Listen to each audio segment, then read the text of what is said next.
Hello! Welcome back to All About the Bass.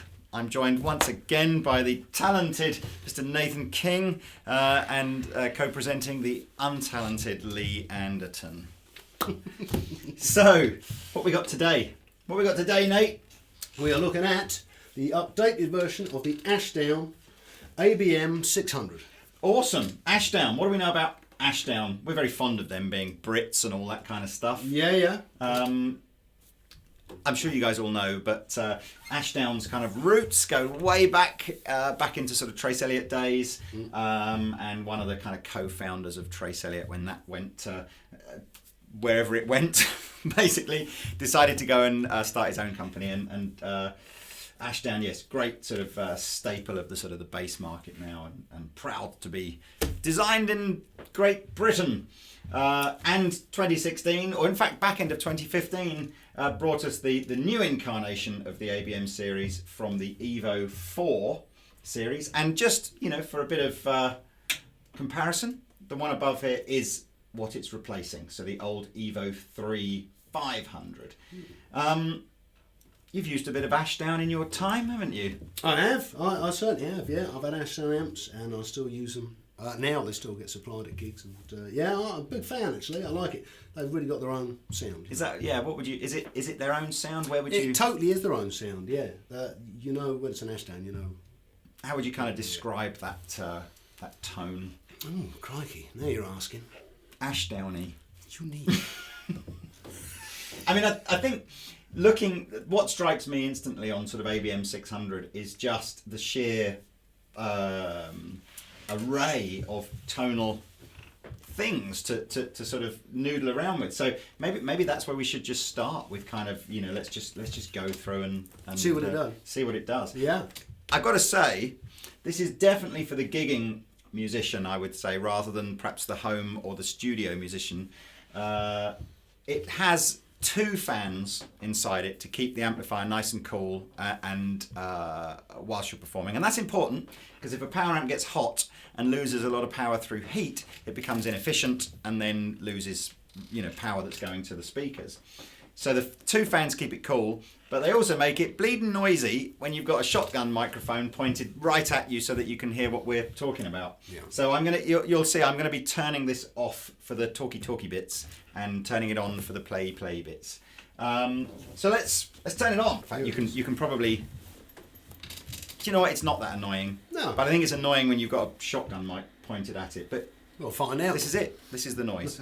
Can you hear? This lovely friendly light that greets us. I love that. I do love that VU. You like his VU meter, do you? I do. Yeah. I think he put that. I think the Ashdown guys put that pretty early on products that they did. Maybe even on the original stuff. And it's kind of become, you know, one of those like must-have. You know, everybody loves the VU. That's like their signature thing, isn't it? Yeah. So let's just start playing the first button that there is. In fact, I said, you know, tell me what you think an Ashdown amp, describe the sound. Yeah. We can do that with just the press of a button, because this first button here, with everything else either switched off or flat, is what they say their signature sound is. So if I push it in, it turns their signature sound off, if you like. So this is just flat. So flat. Certainly does sound flat, yeah. And we push this in, or actually turn it off if you like, then the Ashdown signature sound comes out.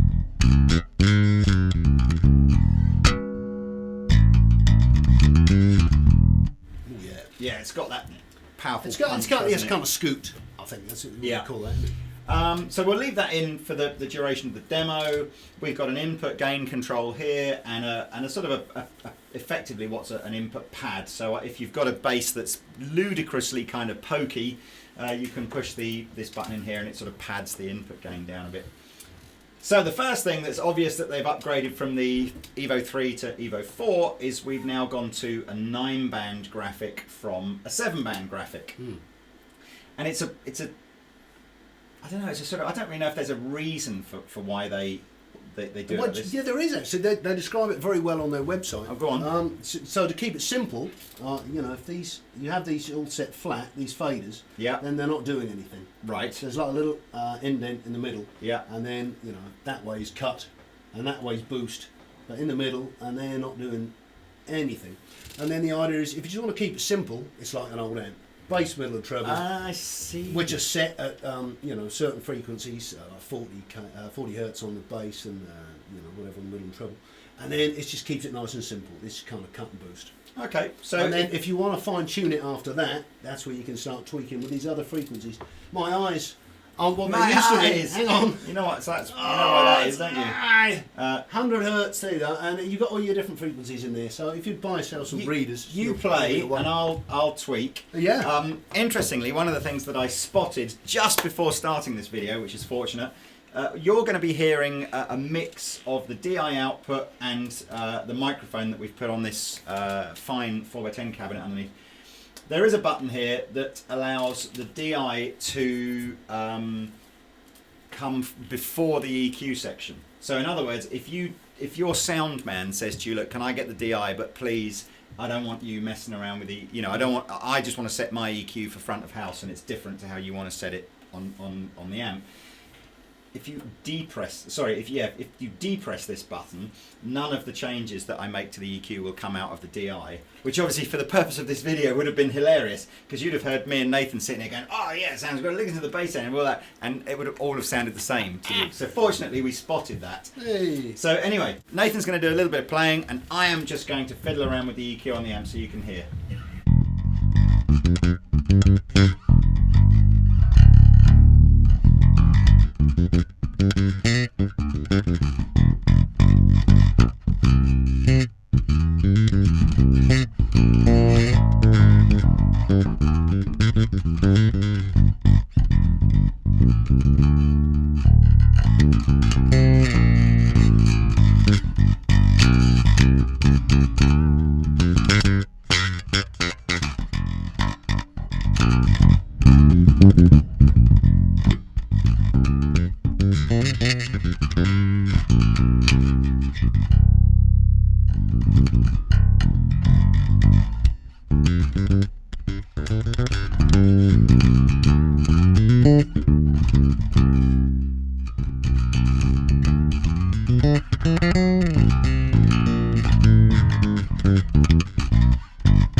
It's interesting, the first thing you notice is the graphic EQs are much more sensitive and powerful than the three basic sort of bass, middle and treble knobs. I mean, main knobs. Yeah, I mean just moving those three 100, 180 and 340 ones just down like this much, lost like half the bass sound.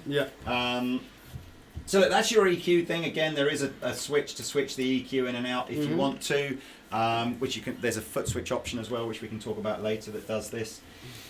So moving on, qu'est-ce que c'est? Okay, so the next thing, we've got the Valve Drive Plus. Yep. And so this amplifier incorporates a 12 AX7 valve. Real tubes. A real proper tube. Tubes. Yeah, for the tube warmth and a bit of grit. And obviously you don't have to have it in at all. You can have it out, and then we can switch it in, and you can have it from 0 to full on. And what's the who's that going to appeal to? Well, I guess the whole thing about valves is the warmth. Yeah. And that kind of vintage sound, and it kind of dirties the, dirties your sound up a bit.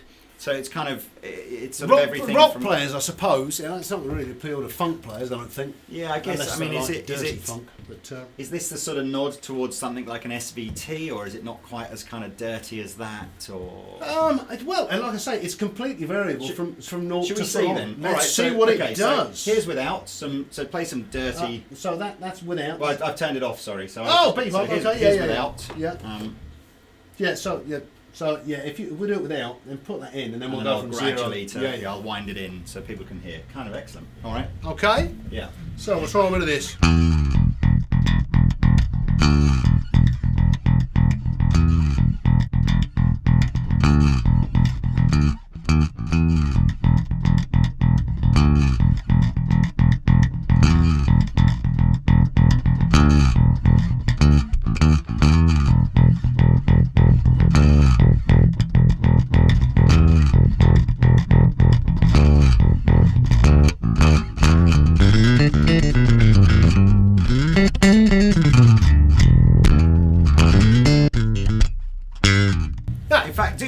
because I'll go from like the biggest difference you can hear, obviously, we'll go from full on, then I'll just turn it off whilst you're playing, and you can kind of see. So.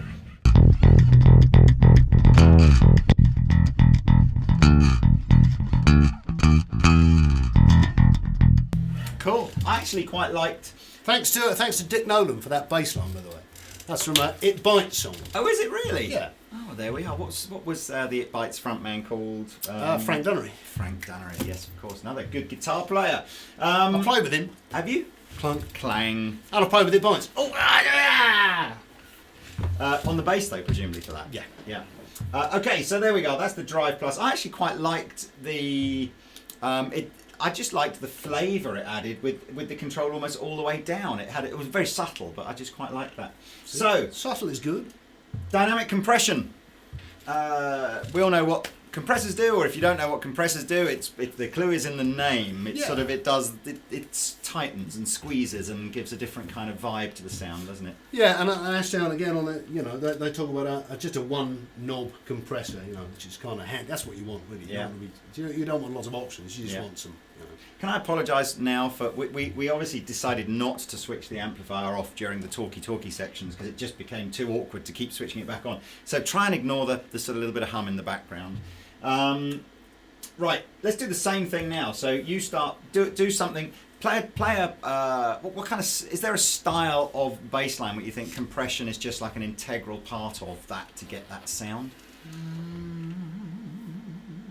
I think, well, if I play a bit of slap bass, it might be kind of more obvious. Yeah. Let's put it that way. Let's do that. Can we then. try that? So we'll start with slap, and we'll start with no compression. And then same as before. I'll turn it on and we'll dial it round and see what happens. We'll see what happens, eh? Yep.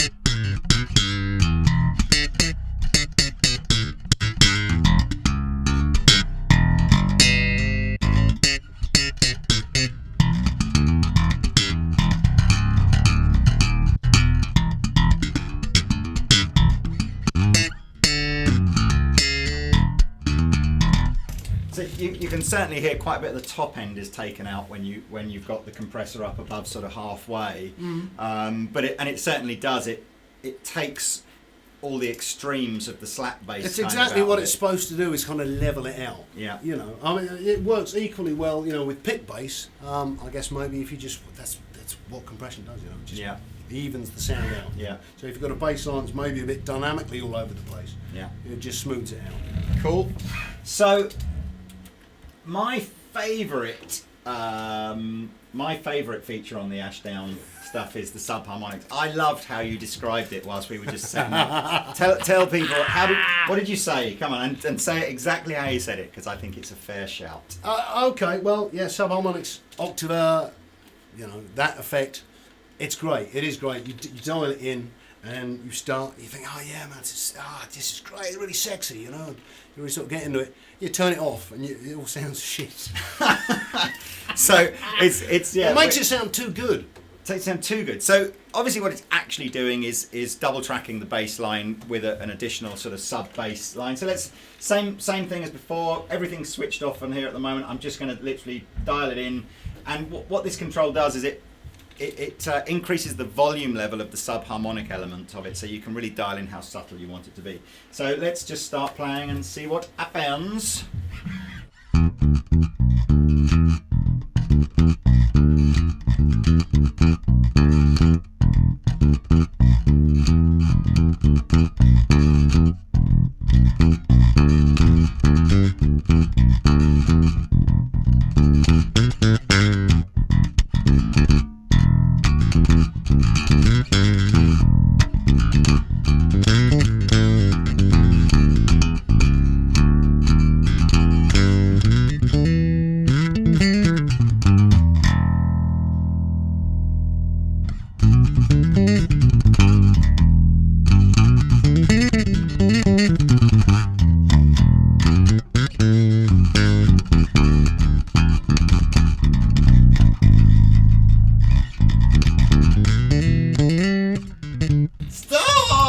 Muppet! What you're not getting, unless of course you've got some sort of 600 watt PA system that you're listening to this video. Oh yeah, through if at you're home. listening to it on your phone, just stop. You're probably, but it's honestly, man, it's physically just.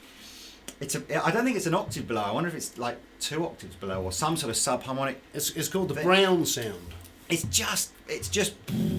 But what I do like is even with the knob all the way up, you can't really overdo it, can you? It doesn't become overwhelming. No, I think it's kind of nice up the dusty end. You know, yeah, it kind of really works there. It's made like my left eyelid go a bit sort of wonky. I think it's bizarre. Do you need to change your underpants or anything? I don't know. It was more like in my head than it was in my sort of nether regions. So there we are. So that's the sort of the main kind of features on the ABM 600. We've got an output mute, which I believe there's still a tuner output. Yeah, so you can kind of mute from here, still use your tuner, but the audience then can't hear. Exactly. It's 600 watts. Now 600 watts, you know, I guess if you're a bass player, that all makes sense and you'll understand. If you're new to bass, you think 600 watts, what is that, like some sort of Wembley Stadium power?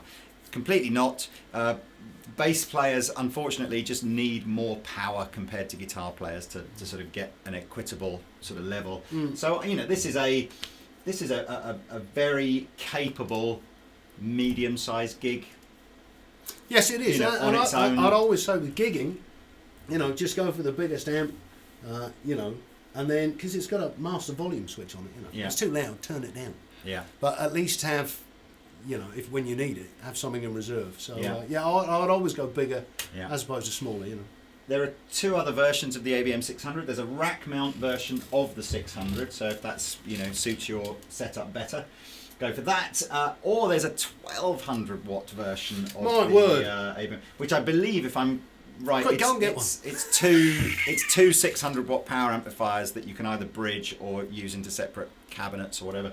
But yeah, I mean, crikey, then you're going into, I mean, that's thunderous. I'm guessing if you're the kind of guy that's going out with an 8x10 and it's, you know, you really want some silly amounts of power, then that's mad. But I'm guessing for, you know, the typical kind of guy that's probably shopping in a music store like Andertons, the 600 is going to be plenty. Oh, yeah. What did it have on the back? It has the foot switch option. Which lets you do these 4 things. I think it's valve drive. It's a 4-way foot switch, and it turns in the valve drive, the EQ on and off. So that's great. If you want to preset an EQ, you can obviously just go back to, you know, flat, and then whatever your EQ is. Your compression in and out, and you preset that, and then just on and off, and your subharmonics too, for when you want to. Cool. It's got an effects loop. Kind of unusual for bass amplifiers. It's got an effects loop. Why you see it more and more these days? Yeah, and it's got an auxiliary input, so I don't really know whether that's the kind of thing that you might use as like to jam along to a backing track. Do bass players really do that? Or, you know, maybe keyboard player or something could just pop in the, you know, this would sound fine as well, I'm sure, with that kind of an amp. Well, maybe. I don't know. Maybe if you use some sort of bass synth as well. Maybe that might be handy. Oh, right, like a MIDI synth type thing going in. Yeah. Who knows? Hey. Who knows? Shout. So that's kind of probably enough about the amp head, and we'll get Nathan just to dial in like a favourite tone, and you can play out on that. But the cabs also got a little bit of a facelift last year. Predominantly, they're lighter weight now than they were before. So I don't think you're ever going to describe this as a lightweight 4x10, but it's lighter weight. So these are around about the 35 kilo mark. So still, you know, what's that? 70 pounds, something like that. Substantial. But it does have wheels on the back now, which is excellent. So you can tilt it back and drag it along like a old lady's shopping trolley. And better handles, or at least more comfortable handles. So nicer and easier to lift. Just a great sounding cab. And it does have a high frequency driver in the middle that you can attenuate. So what I will do now is you will get a attractive shot of my arse as I bend over the back of this to engage the switch on it, whilst Nathan here plays, and I will. So of course what you're now going to hear is really only the microphone, because the DI output obviously won't reflect this, but it has 3 positions for the horn: off, low and high. What have we been using it on for the majority of this video? Can we remember? No, I can't. We had it on high, so we had all the horn in. Right. Hey! So let's, you play, And I'll start with Me it on. play. I'll start with it on off. You So here's fiddle. off. Right, off.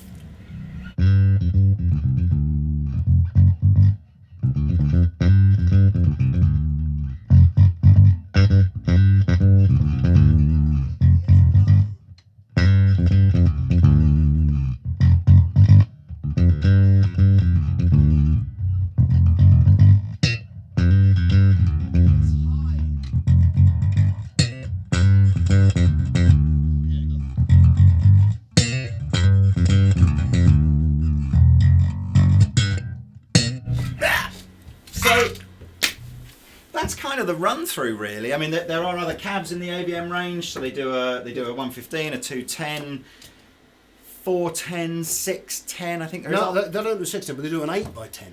I think they do a 610 now, don't they? I didn't see that. Oh, okay. I might be wrong. Maybe that's it. I tell you what. It's definitely an 810 though, like Cool. a great big monster. I guess that if you've got the ABM 1200, you're going to want the Bridge 8 that in, to so 10. it'll be awesome. Yeah. So I'll put a link in the description below that takes you through to so you can read up on all the Ashdown stuff.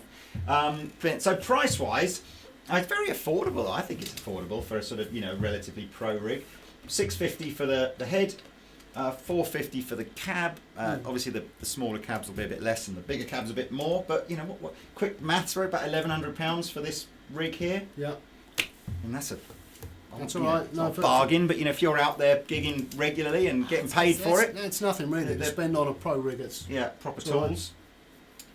So there we are. I think we've very nicely covered, what is a superbly flexible, powerful, Yeah, lots of options. That's what you get with this amp. good lots- looking. Yeah. You get to be cool as well, like Nate Mendel or Adam Clayton or all those other. Who else? Pino, of course. He's a Ashdown user. Is he? So, yeah, absolutely. It's all cool. So look, just going to get Nathan to get like a favourite sound. So we'll cut for a minute while Nathan gets an amazing sound, and then he can just kind of crazy jam out at the end with something suitable. Oh, you're not. Yeah, okay. Unless you want me to play guitar at the same time. I do want you to play guitar at the same time because it's nice. I like. So, thanks very much for watching Anderton TV and all about the bass. I've been Nathan. I've been Lee. We'll see you next week.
Thank you.